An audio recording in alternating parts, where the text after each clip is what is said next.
This is the story of Ignatius of Loyola, a soldier who wanted to be a hero and became one, though not in the way he planned.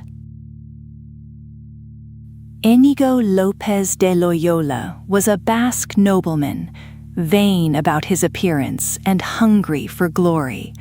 He served in the courts and armies of Spain, dreaming of winning fame in battle and the heart of a great lady through daring and honor.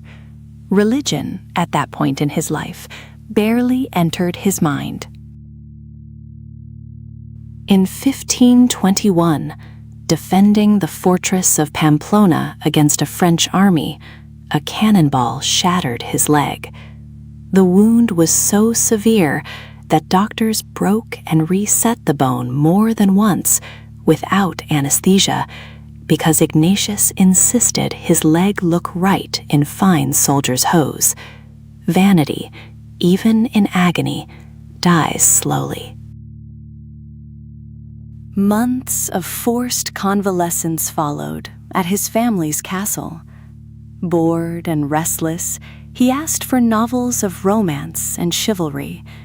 There were none in the house, only a life of Christ and a book of the saints.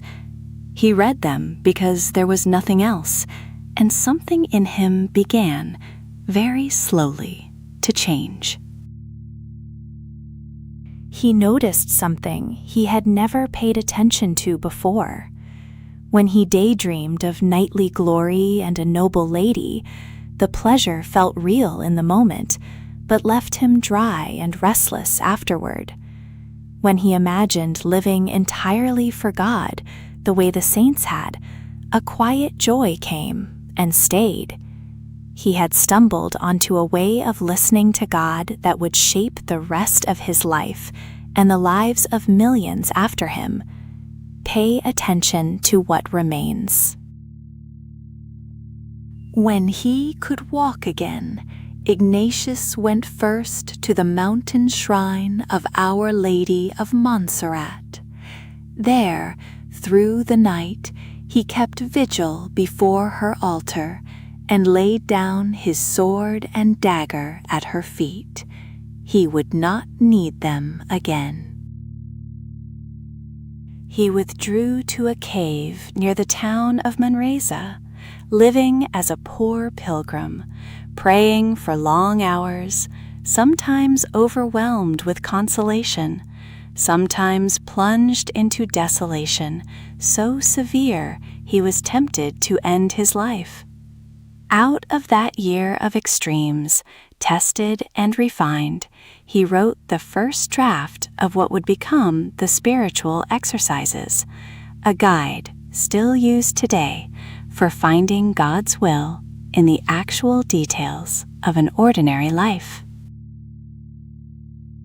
It took him over a decade more, study, poverty, false starts, even suspicion from the Inquisition, before he arrived in his 40s as a student in Paris.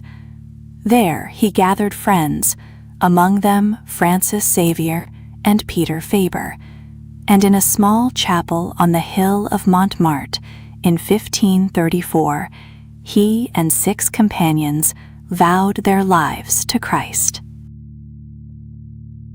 That small band of friends became the Society of Jesus, approved in 1540 with Ignatius as its first leader. That small band of friends became the Society of Jesus, approved in 1540 with Ignatius as its first leader. The Jesuits would carry the gospel to India, Japan, and the Americas within his own lifetime, all from 6 students and a vow in one small chapel. Ignatius spent his final years in Rome, still writing, still governing, still praying, until he died quietly in 1556. He left behind a phrase that has outlived him by centuries: finding God in all things, not only in the chapel, but in the letter you have to write, the leg that will not heal, the ordinary Tuesday you are tempted to waste.